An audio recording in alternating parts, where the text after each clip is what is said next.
Olá, começa agora mais uma edição do Câmara Rio Debate. Hoje vamos falar sobre o aumento dos casos de dengue na cidade e os avanços no combate à doença. Para conversar comigo sobre este assunto, eu recebo 3 convidados aqui no estúdio.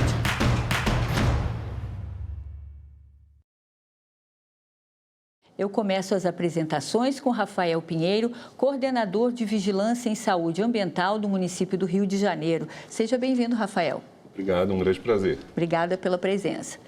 Eu recebo também Denise Vale, bióloga especialista em Aedes aegypti e criadora da campanha 10 Minutos contra o Aedes. Bem-vinda, Denise. Obrigada pelo convite para participar. Muito obrigada pela presença. E para completar o time de convidados de hoje, Leandro Oliveira, agente de Vigilância em Saúde da Coordenadoria de Atenção Primária do Rio. O Leandro atua no Complexo do Alemão, Olaria e na Penha. Seja bem-vindo, Leandro. Muito obrigado pelo convite. Muito obrigada pela presença. E antes de começar a nossa conversa aqui no estúdio, vamos assistir a uma reportagem preparada pelo Sérgio Costa. Um aumento de 457%. Os números de casos de dengue no Rio de Janeiro preocupam as autoridades de saúde. Desde a epidemia da doença em 2015, este é o maior crescimento percentual. A população deve estar atenta aos sintomas: vômitos, náuseas, febre e dores no corpo e de cabeça. A nossa experiência com a dengue foi muito ruim.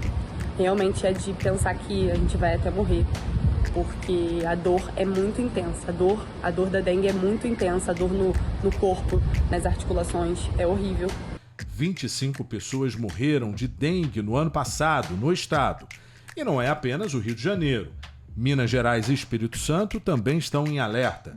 Neste ano, também tem expectativa de aumento de casos em diferentes regiões do país. Além da dengue, casos de chikungunya e zika também podem aumentar neste período de altas temperaturas e chuvas. Em julho do ano passado, a Anvisa aprovou o uso da vacina contra a dengue. É o primeiro imunizante contra a doença a ser oferecido no SUS. Bom, eu começo aqui o nosso bate-papo com o Rafael. Rafael, o que a gente pode atribuir, né, e dentro do trabalho de vocês, esses aumentos aí de casos de dengue aqui no Rio de Janeiro? A presença dessa doença, né, não só a dengue, como a zika, a chikungunya, as chamadas arboviroses urbanas, que são transmitidas pelo Aedes aegypti, que fazem parte do cenário epidemiológico aqui do município do Rio de Janeiro, elas são multifatoriais, elas são determinadas por diversos elementos. Um elemento muito importante que nós estamos considerando atualmente são as mudanças climáticas. São ondas de calor, são predominâncias, extensões de períodos quentes, acometidos de forma intermitente de chuva, que eles podem acelerar o ciclo biológico dos mosquitos, eles criam condições ideais para o mosquito se reproduzir com mais intensidade, principalmente nesse período do ano, que é um período maior mesmo de reprodução e do aumento da população de mosquito. A gente não pode perder de vista de que a forma mais importante de transmissão das arboviroses, a dengue entre elas, é através da picada do mosquito, que ele funciona como vetor. Ele se infecta numa pessoa doente, viremia, a partir daí ele se habilita a infectar outras pessoas, e que nós não temos ainda no SUS disponível para toda a população uma vacina preventiva. Então, a única forma da gente conseguir, de fato, controlar a transmissão dessas doenças é interromper na cadeia dela no seu elo mais sensível, aquele onde as pessoas podem, de fato, interferir, que é na diminuição da população de mosquito. Então, o hábito, a relação que as pessoas têm com o ambiente onde elas vivem, convivem, lembrando sempre que qualquer local onde a água possa se acumular, ele pode se transformar num local que o Aedes aegypti pode usar para reprodução. Então, um carrinho de plástico que fica no quintal, ele é um grande problema. E como é um mosquito que ele é muito urbanizado e faz parte da dinâmica da vida urbana, ele é inserido no convívio das pessoas, os locais onde eles se reproduzem, na sua grande maioria, são locais habilitados pelos seres humanos. Se eu deixo um pneu no quintal, eu tenho ali um potencial criador que ele está ali autorizado por mim. Se eu tenho uma caixa d'água destampada ou mal vedada, ela está nessas condições porque ela foi autorizada por alguém. Esses depósitos, esses criadouros, esses locais onde os mosquitos se reproduzem, eles não surgem do nada, eles não caem da árvore, eles não brotam da terra. É uma questão da relação que o ser humano tem com o ambiente que ele vive, que produz as condições. E quanto maior a população de mosquito no ambiente, maiores as chances desses mosquitos fazerem a transmissão da doença entre as pessoas. Ok, Denise, em relação à campanha que você coordena, aí, uma campanha também importante, que agora nem chama de campanha mais, né? Porque é um conceito que deve estar na prática do dia a dia sempre. Fala um pouquinho pra gente. Então, foi bom você ter falado isso, porque quando a gente começou como uma campanha mesmo, né? Vamos estimular as pessoas a investirem 10 minutos do seu tempo por semana, procurando e eliminando os seus criadouros domésticos. Isso em que ano? Isso começou 2009? Em 2009, né? E, na verdade, eu não coordeno. Na verdade, é um conceito que ganhou o mundo, né? Que ganhou o espaço todo, né? E a ideia é justamente que não existe uma coordenação. E só complementando o que o Rafael falou, isso é muito importante porque a forma como a gente interage com o ambiente, porque é uma questão de conduta. Então, assim, a gente trata o Aedes aegypti, a gente trata o Aedes aegypti como o inimigo público número 1, né? A gente está fazendo isso no discurso, porque na prática a gente está tratando ele como o melhor amigo do homem, né? O Rafael deu vários exemplos, né, de que a gente cria as condições para que ele viva junto com a gente.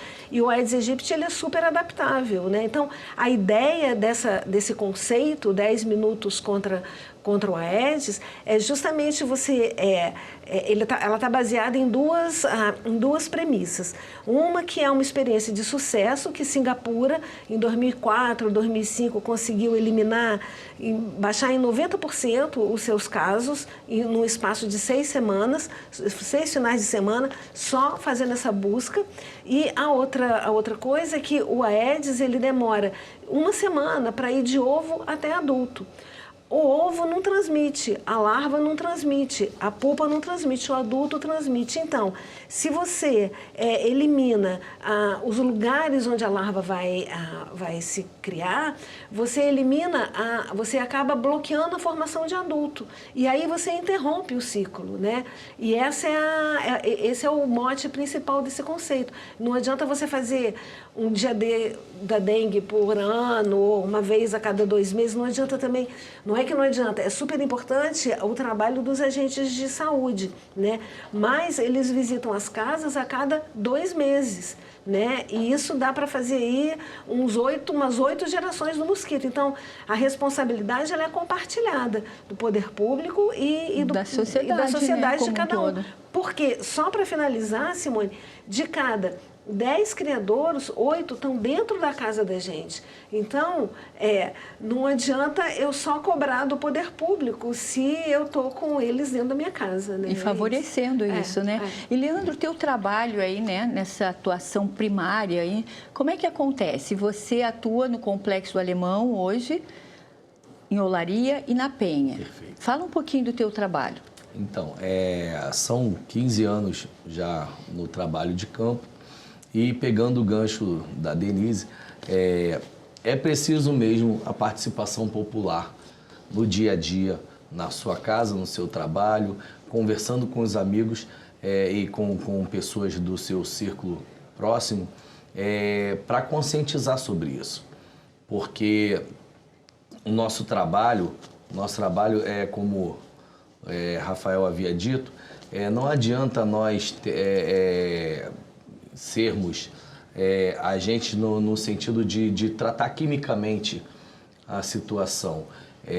A pessoa, o morador, o responsável pelo imóvel, ele próprio fazendo a prevenção desses problemas, dos criadouros de mosquito, ele já pode nos auxiliar muito enquanto poder público a evitarmos esses tipos de problema, como a infestação que está ocorrendo agora.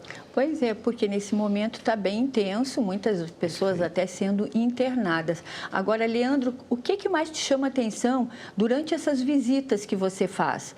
né? Porque você vai lá, orienta a pessoa, acha o foco, né? Faz um trabalho ali, né? De base. E como é que você vê essa relação das pessoas? Elas dão continuidade? É difícil? Eu dou o exemplo da minha área, porque são áreas de comunidade, de comunidades pobres, né? Então, é não raro você encontra localidades com fornecimento de água irregular. Então, as pessoas, na maioria das vezes, elas precisam armazenar água. Então, geralmente, esse armazenamento ele não é adequado. Ele é feito em barris, tonéis, baldes, caixas d'água, que muitas vezes não tem tampa ou não tem um cuidado específico. Né? Então, nós trabalhamos muito educando essas pessoas, né? A gente trabalha muito educando essas pessoas nesse sentido de evitar deixar destampado ou desguarnecido. E também nas comunidades nós temos também, como fonte de renda de muitas pessoas, a reciclagem. Muitas vezes as pessoas trazem esses objetos para dentro esse material do seu quintal, da sua casa, e muitas vezes eles não são disponibilizados de forma correta ao abrigo de chuva, né? E esse ano nós temos bastante chuva, né? Nós temos um período pluviométrico bem importante. Então é importante estar educando essas pessoas com campanhas. Nós, no ano passado, na nossa área lá do Complexo do Alemão, nós estivemos nos beneficiando muito de fazer eventos abertos ao público para poder estar educando. As escolas também, essas parcerias, salas de espera na Clínica da Família, tem surtido efeito, porém não pode parar por aí. É preciso dar continuidade nessa participação popular. Exatamente, né, Leandro? Então, é um cuidado permanente. E agora vamos mostrar 2 números muito importantes aqui na tela. Segundo a Organização Mundial de Saúde, o Brasil é o país que registra mais casos de dengue no mundo. Em 2023, foram 2,9 milhões de casos e pelo menos 1.094 mortes. Então, Denise, fala um pouquinho para a gente aí em relação a essa campanha e esses números que a gente tem aí.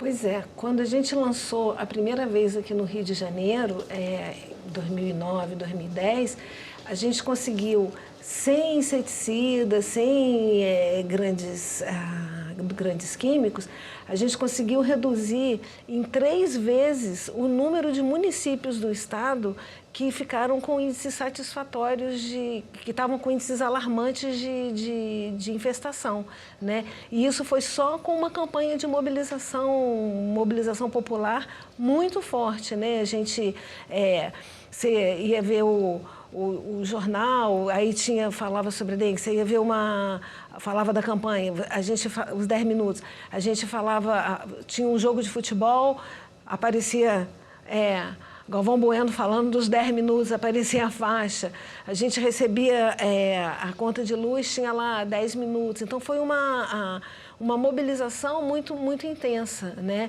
E isso eu acho que faz toda a diferença. Isso que a gente está fazendo aqui agora, eu acho que é a coisa mais importante, que é de estar com o assunto sempre em pauta. Pois é, porque a gente tem muito aquela coisa a gente chama a distância entre você conhecer um problema e se livrar do problema. O exemplo mais clássico é o médico que fuma, né? Todo médico sabe que faz mal à saúde fumar, mas a gente cansa de ver, às vezes, médico, profissional de saúde, até às vezes lá no estacionamento do hospital fumando. Eu acho que a relação com o mosquito da dengue é um pouco isso também. Eu sei que eu tenho que tomar conta, eu sei que eu tenho que olhar, mas eu não vou olhar, né? E eu acho que se a gente coloca isso, a não ser quando você tem alguém que tenha uma dengue grave na sua casa, aí você vai passar a olhar, né? Então, que o caso seja perto, né, da pessoa, aí que você tem um outro olhar. E agora nós vamos para os números do município do Rio. Segundo a Secretaria Municipal de Saúde, em 2023, foram notificados mais de 23.500 casos de dengue. São quase 5 vezes mais do que o ano de 2022, que teve cerca de 4.600 casos. Rafael, falando da situação e trazendo esses números aqui para o município do Rio de Janeiro, de que forma cada vez mais a gente pode acentuar para diminuir, né? Porque a gente teve esse número bem alto. Eu vou trazer uma fala da Denise e uma do Leandro. porque eu acho que são duas falas que se encontram e apresentam uma explicação para o cenário. Uma delas diz respeito à naturalização do problema. A gente não enxerga o problema, ou o problema da dengue e das outras arboviroses, a gente tende a achar que é um problema de verão, ou que é um problema que só existe quando ele ganha mídia. E isso não é verdade. É uma doença endêmica. E a palavra endêmica, ela diz isso. Ela diz respeito a uma doença que faz parte do nosso cenário. Nós temos casos de dengue ao longo do ano inteiro, com os seus períodos de maior manifestação, de maior intensidade nos períodos de verão, que coincide com o período onde nós temos um aumento na população de mosquitos.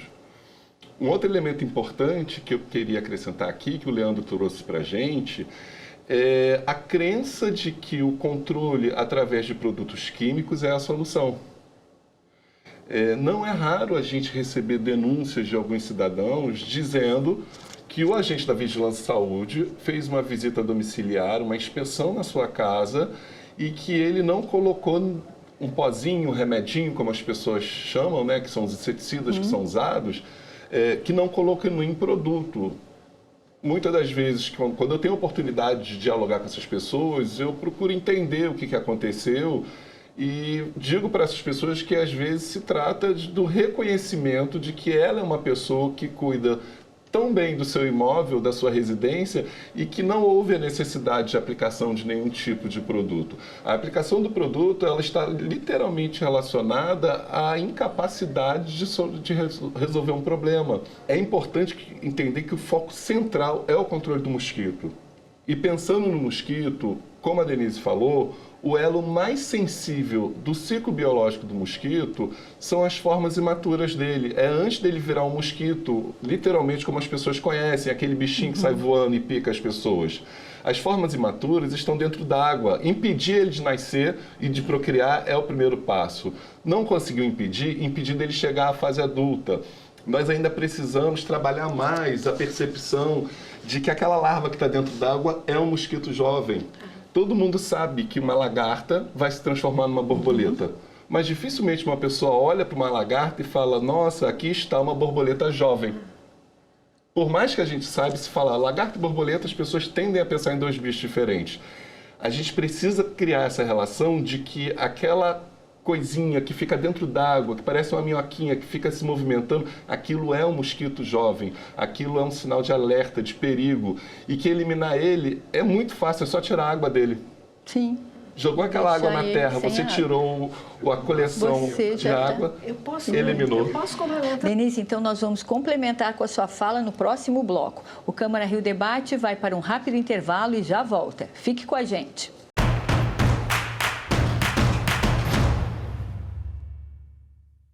O Câmara Rio Debate está de volta hoje falando sobre o aumento dos casos de dengue na cidade e os avanços no combate à doença. Aqui comigo estão o coordenador de Vigilância em Saúde Ambiental do município do Rio, Rafael Pinheiro, a bióloga e especialista em Aedes aegypti, Denise Vale, e o agente de Vigilância em Saúde, Leandro Oliveira. E a gente dá continuidade aqui à nossa conversa. Denise, por favor, que você ia complementar a fala do Rafael. Isso, eu ia complementar a fala do Rafael em relação ao cuidado com as larvas dentro de casa, né? Então, assim, é muito importante, primeiro que é muito mais fácil a gente controlar uma larva que está confinada num espaço de água do que um adulto que está voando, né? Isso é a primeira coisa. E a segunda coisa tem a ver com a relação que a gente tem com o que é lixo, com o que é descarte, né? Quando a gente fala, eu vou jogar a larva fora, muitas vezes as pessoas jogam pelo ralo, jogam no vaso e dão descarga, ou jogam pela pia, e aí você não está se livrando da larva, você está trocando ela de um lugar com água para outro lugar com água. E a larva, ela vai viver em outro lugar, provavelmente próximo de você. É importante você jogar ela em algum lugar seco, no cimento, na terra, no asfalto, porque aí, qualquer superfície seca, porque ela vai morrer em muitos segundos. E não vai continuar com esse contato com a água que faz com que ela sobreviva. Uma outra coisa muito importante que eu acho que, assim, que a fêmea de Aedes diferente das fêmeas dos outros mosquitos, ela não coloca todos os ovos no mesmo cesto, digamos assim. Ela espalha os ovos por muitos lugares, por muitos criadouros, né? Isso faz ela ser diferente de muitos mosquitos e isso dá a ela uma capacidade de se proliferar muito grande, de se disseminar muito grande. Então, normalmente, isso acontece tanto com a população quanto com os agentes, muitas vezes. Quando você entra em casa e identifica um criador, você se sente relaxado, eu achei o criador, eu posso ir embora. Na verdade, é o contrário. Se você achar um criador dentro da casa, isso tem que servir como um sinal de alerta para você buscar outros criadouros e não achar que você se livrou. É justamente o contrário, porque a gente diz que ela eu costumo dizer que ela gosta de sombra e água fresca igual a gente. Né? Então, ela vai procurar, se para você é um ralo, para ela é um lugar para ela botar ovo. Se para você é uma calha, para ela é um lugar com água para ela botar ovo. Isso é muito importante. É muito importante ressaltar. Agora, Leandro, a gente vê esse aumento aí. O que você acha que pode ter deixado de ser feito e que teve esse aumento? Na verdade, os trabalhos, enquanto poder público, eles têm continuidade, né? Vocês fazem um trabalho durante todo o ano. A nossa cidade em si, ela cresce dia após dia, né? A globalização e os avanços que a internet nos trouxe e as comodidades, elas têm gerado muito lixo. Elas têm gerado novas construções, novas estruturas. E todo esse crescimento que a cidade vem recebendo, ele gera essa demanda, né, de insumos que com o contato com a água ele vai propiciar ao Aedes uma nova morada. E sem contar que chegam pessoas e saem pessoas de todos os lugares para cá, para o Rio. Né? Então isso contribui bastante. Esse crescimento urbano nosso desordenado, não desordenado por parte do poder público, mas porque é uma cidade que vive gerando demandas. Né? Vive gerando demanda. Então, essa parte ela é muito importante. Essa questão que a Denise estava falando da eliminação das larvas, ela é uma etapa importante, mas que a gente não pode perder de vista de que o criadouro deve ser eliminado. Não se trata só de eliminar a larva. A larva ela deve ser eliminada de forma adequada para você não transferir ela de uma água para outra água. Mas aquele criadouro tem que ser eliminado. E tem que ser eliminado com seus devidos cuidados. O grande questão nós ouvimos há muitas gerações um grande mote. Se previna contra a dengue, evite água limpa e parada. Eu acho que não cabe mais a gente falar em água limpa. Até porque água limpa, porque no imaginário das pessoas, água limpa é água da torneira, água potável, água inodora, insípida, incolor. Sim. Uma água com terra, com galho, com lama, ela é uma água limpa ou suja? Então, eu acho que a gente trabalha com um conceito, ficar massificando essa informação de água limpa, a gente cria uma necessidade das pessoas avaliarem cada criadouro. Não deixe água. A questão o mosquito não pode ter acesso à água.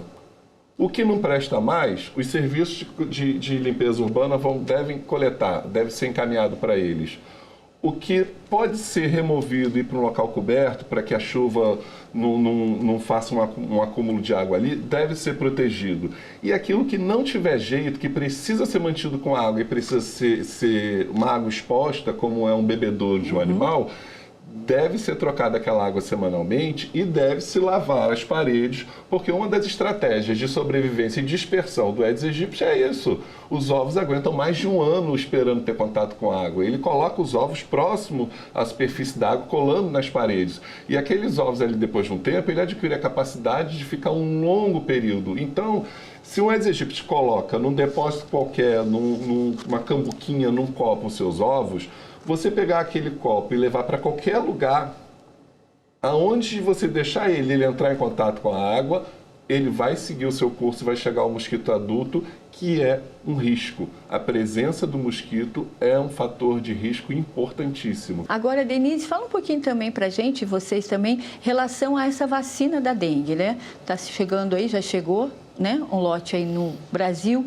Como é que vocês estão vendo aí a vacina para o combate, essa eficácia? A vacina da dengue, assim como os inseticidas, assim como várias outras estratégias, a gente tem que entender como estratégias complementares, né? A gente não tem bala mágica com a Aedes, não existe, né?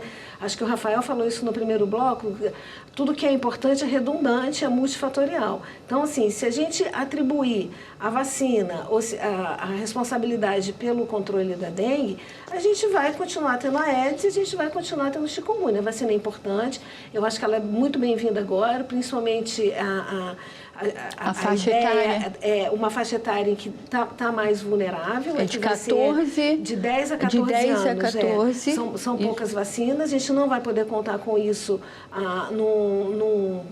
num futuro próximo, até porque a fabricante não tem a capacidade de fazer a vacina em toda a quantidade que o Brasil necessitaria, né? Mas assim, é mais uma estratégia, né? Eu acho que por um lado é bom, mas por outro lado é importante a gente pensar que assim, não se iludir, não ficar com falsa sensação de que a gente está seguro com a vacina ou de que a gente está seguro com o inseticida. E que é a solução, ou de que a gente está seguro com uma estratégia nova. Porque todo verão a gente vê uma nova bala mágica aparecendo e eu acho que o Aedes ele fala muito sobre a nossa conduta, a nossa rotina, as nossas percepções. Agora, Leandro, você que também está andando aí em todas as áreas, né, de atuação, como é que você está vendo essa receptividade da vacina e das pessoas, até na forma como a gente está falando, que depois, né, e daqui a pouco já está acontecendo isso, as pessoas estão achando que é a solução. Vacina é a solução, não preciso nem me preocupar mais, vou lá tomar a vacina e está tudo certo. Nós esperando que ela venha como um complemento, né? Como um complemento. O nosso trabalho, junto com a população, ele não pode parar. O mosquito, ele é mutante, o vírus, ele é mutante.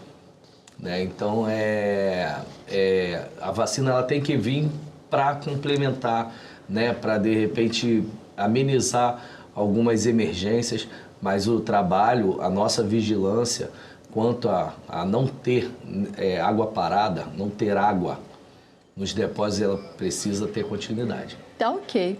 Então, eu vou pedir agora as considerações finais para vocês. Estamos chegando ao final do nosso programa. Por favor, Rafael. As minhas considerações finais, elas passam pela vacina, né? É depositada uma esperança na vacina, mas a gente não pode perder de foco que o Aedes aegypti não transmite só a dengue, e a vacina é para dengue. A dengue, ela tem um potencial de evoluir para o óbito, e é muito importante a gente impedir isso. Mas não se trata só disso, a gente precisa de saúde ambiental, porque no ambiente saudável não tem dengue, não tem zika, não tem chikungunya, não tem outras doenças que são diretamente determinadas pelo ambiente, né, como é o caso de doenças relacionadas ao acúmulo de lixo, de queima de lixo de forma irregular, de uso inadequado de água, de exposição das pessoas à água contaminada em situação de alagamento. No ambiente saudável não cabe essas coisas, e não cabe o Aedes aegypti, principalmente por isso, né? A esperança da vacina, mas lembrando que ele não transmite só a dengue, ele transmite a zika e a chikungunya, e ele tem competência vetorial para transmitir outras doenças que não estão no nosso cenário, mas quem sabe elas podem surgir. A meta é não deixar o Aedes aegypti encontrar água. Seja vedando, seja removendo, seja eliminando. Ele não pode encontrar com a água. Ok, obrigada. Leandro, por favor. Bem, população do Rio de Janeiro, eu me incluo nisso, não é só sobre você, é sobre também seu vizinho, seu familiar, seu colega de trabalho. Não deixe água parada, não deixe água para o mosquito. Vamos continuar no combate, com vacina, sem vacina, com poder público ou não. Esse é um trabalho de todos. Obrigado. Obrigada, Leandro. Denise. Então, o que eu queria dizer é que, assim, saúde não é ausência de doença, né? O Leandro tinha falado, a gente estimula as pessoas a fecharem os seus reservatórios de água domiciliares. Na prática, a gente não deveria ter isso, né? Então, a dengue, o Aedes, ele não é uma questão pontual e não é uma questão nem pública, nem só privada, né? E é uma responsabilidade de todo mundo. Então, assim, de um lado, como eles falaram, né, é importante cada um estar fazendo o seu trabalho,